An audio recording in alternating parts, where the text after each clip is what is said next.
Hello, welcome everyone. In this video I will tell you how to make a sound like this become a sound like this.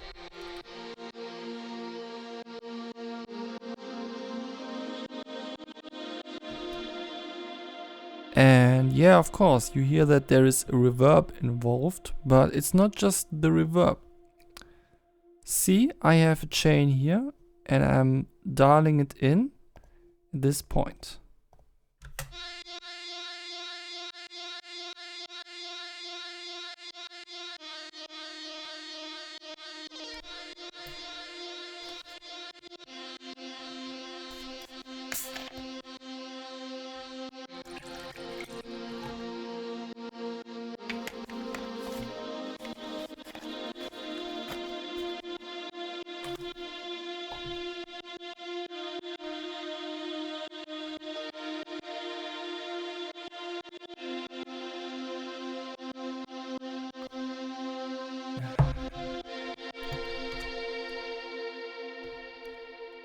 And yeah, it has a reverb in it. But the actual thing that makes this so special is the comp filter. Because when I turn it off, it sounds like this.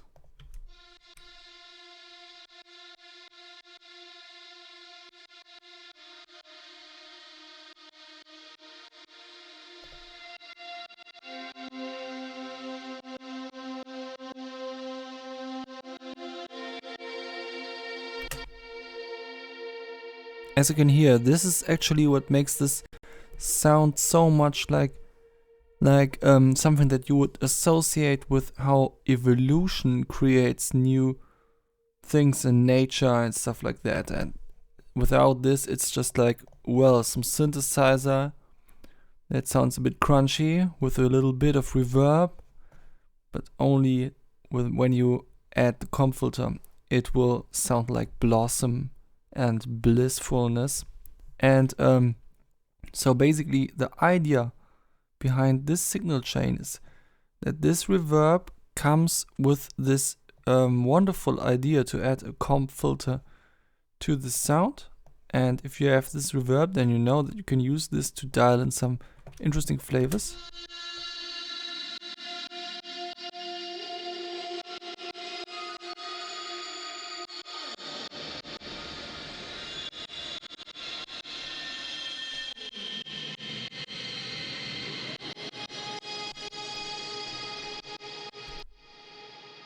But the thing is that this comp filter is in milliseconds, and it would be much better if the comp filter was just in MIDI notes. And that's the thing with Rift Feedback Lite, because this comp filter has a mode for MIDI input. And when you take that, it will just take the MIDI input from the note that you are sending to it. In Bitwig, this is just the same note that was already used for the synthesizer. Notes were not consumed by the synthesizer, but just passed on to the effect chain, so that when I put an effect here, that it will just take the same notes unless I put a note receiver in between. In other DAWs, this might be a little bit more complicated, but you would figure it out for your DAW, I suppose. And well, yeah, that's how it works. We have Feedback Lite, and then we have a reverb of choice, and then it will sound really fancy and, well, also powerful and warm. And this is the point of the video where you can turn it off if you want to, but if you actually want to stay around, then do that, because I will now try to use this technique on another track that I still haven't written yet. The idea here is that I have a write symbol.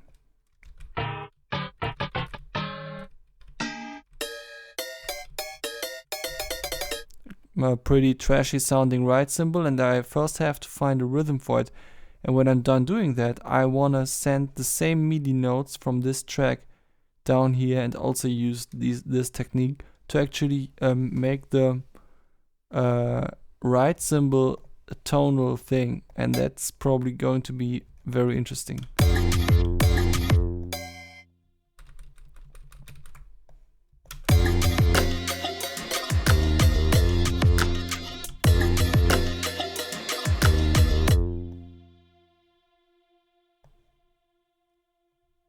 but maybe it's going to be garbage. Just saying. So if you want to leave the video now because you now have the knowledge about the trick, then do that, and else stick around. Okay, so the first thing I will do is make sure that the sample start is correct.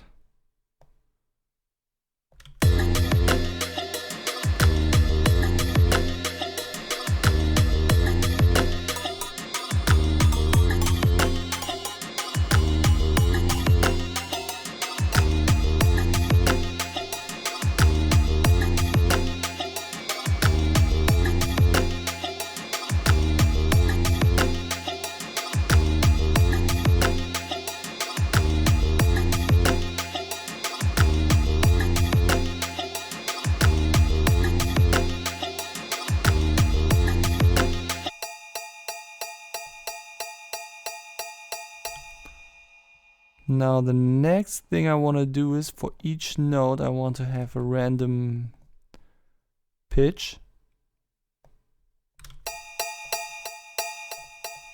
Why does it not work?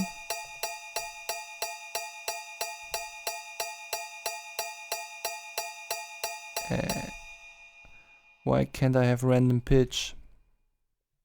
That confuses me now a little bit. A little bit of confusion is inside of me because this is supposed to be polyphonic. Why can't I randomize the pitch then of each note? Why? What's with all this stuff that can be done?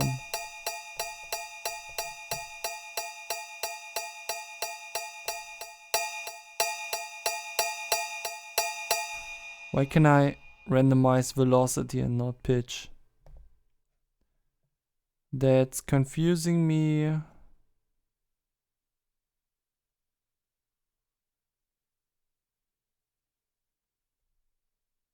Alright. Bitwig, the developers or other people that use Bitwig, when you see this, please tell me what I'm doing wrong.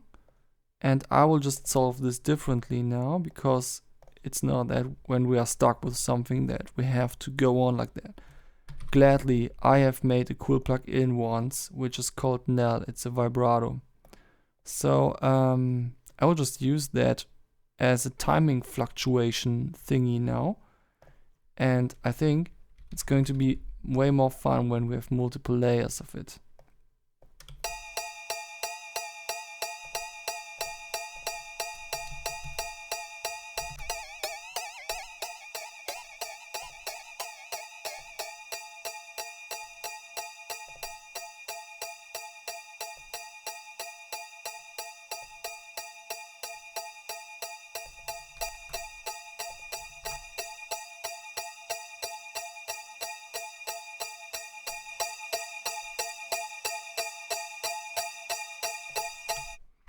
Okay, so what I just did, I should explain that. I enhanced the buffer size of the internal delay.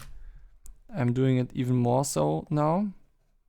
Because that means that it can drift off the original timing more by a maximum of 120 milliseconds.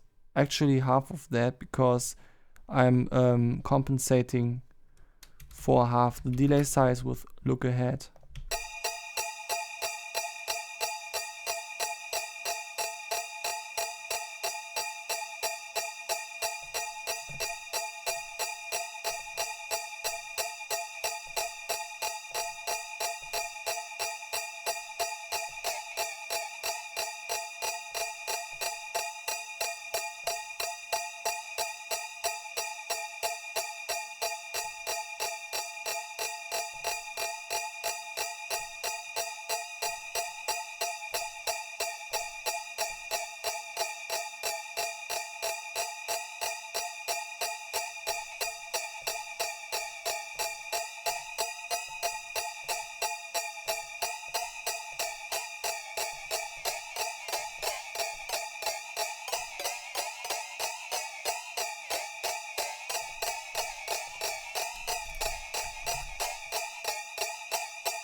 Now it just sounds like chorus. But anyway, it's a cool chorus.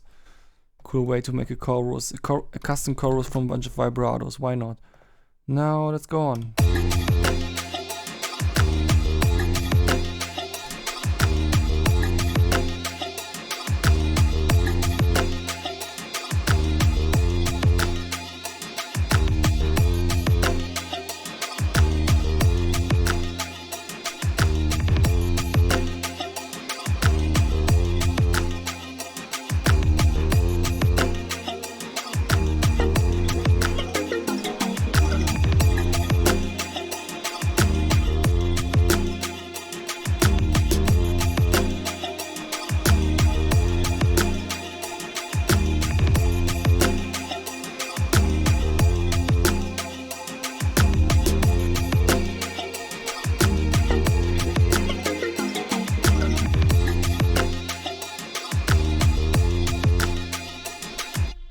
I gotta say, it's a little bit better than most other choruses because due to the delay compensatedness of this vibrato, it's really more like a humanizing thing that when everything else is aligned to the beat perfectly, you can really hear how it sometimes comes a little bit before and sometimes a little bit after, but not like in most delays where it always comes after the actual hit, which sounds a little bit weird when you are going for a natural humanized flavor.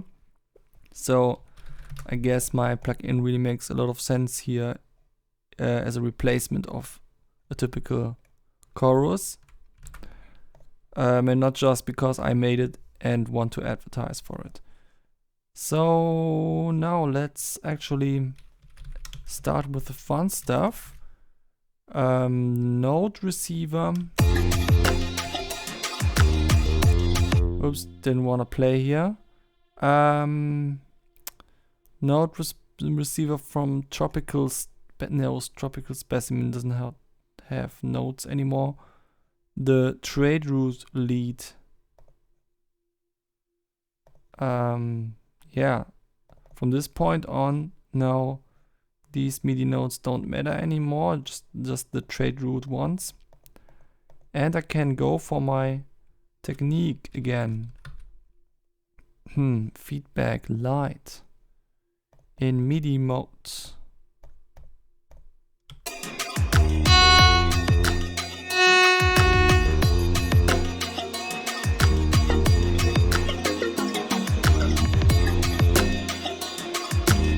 Oh, it doesn't sound like it takes the MIDI notes from the trade route.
yeah, at this point, the parts where there is not this whole comp filter stuff and the right symbol almost seem too flat for the rest of the beat.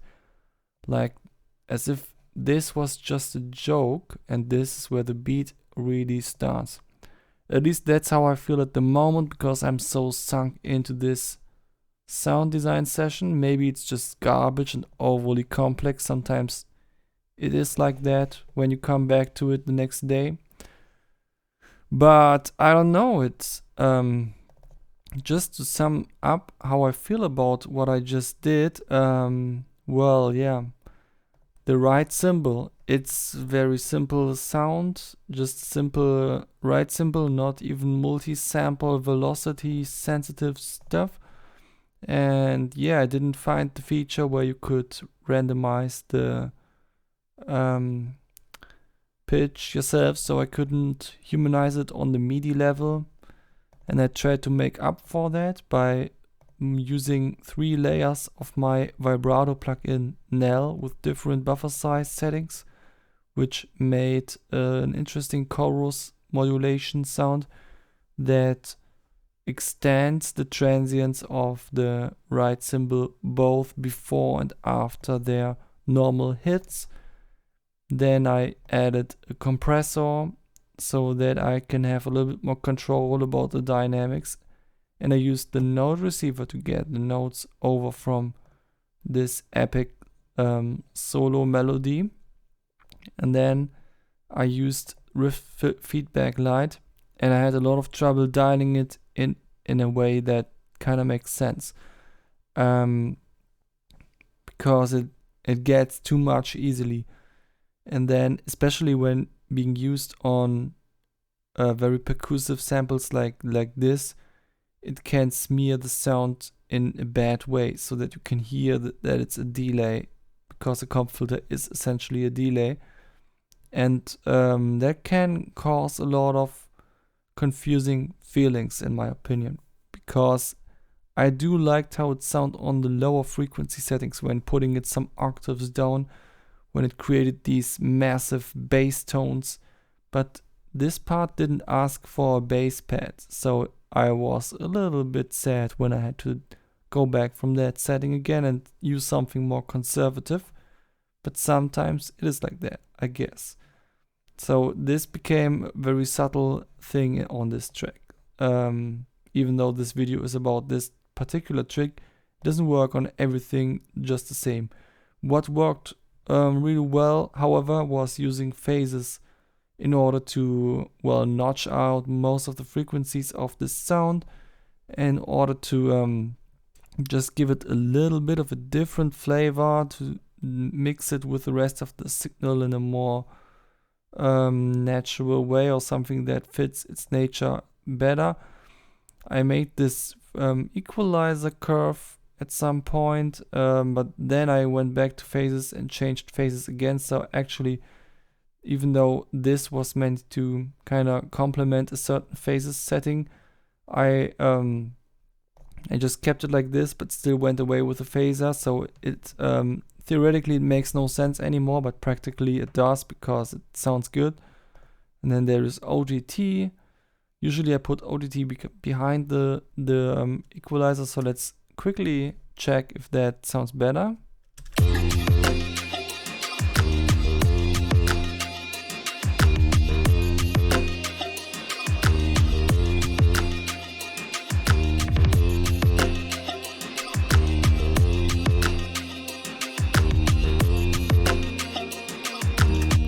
Yeah, sounds more consistent. I really like compressors after the equalizers. Most of the time. So ODT like glues everything together, and then some typical sidechain compression with the kick, so that it's like a little bit out of the way. Note usually sidechain compression with the kick uses a high ratio, but on this beat I use a low ratio because the kick has a lot of velocity and I wanted to react differently to the more muffled kick parts and the other ones. So that's when you actually use ratio on a kick sidechain compressor, if you're wondering. And yeah, the sound that resulted from this.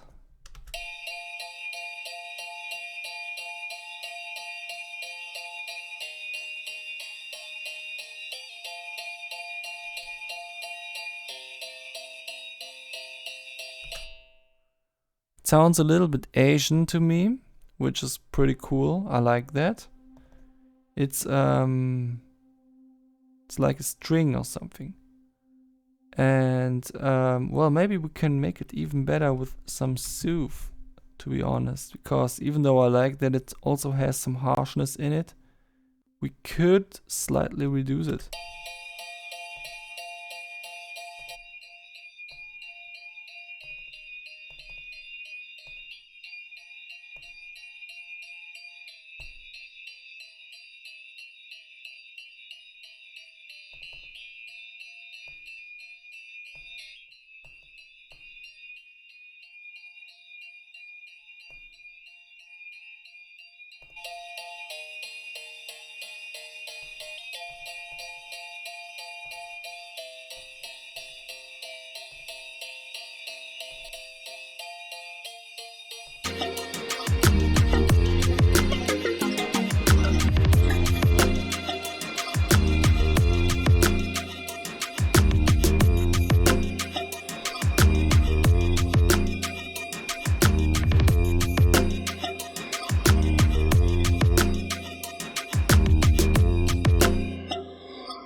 Yeah, I know, it sounds cool. It's a little bit, the transitions in this beat are a little bit questioning at this point, but the sound in general of this ride cymbal is cool. And I really like the technique that I used to come up with that. Yeah. So this is the ending of the video.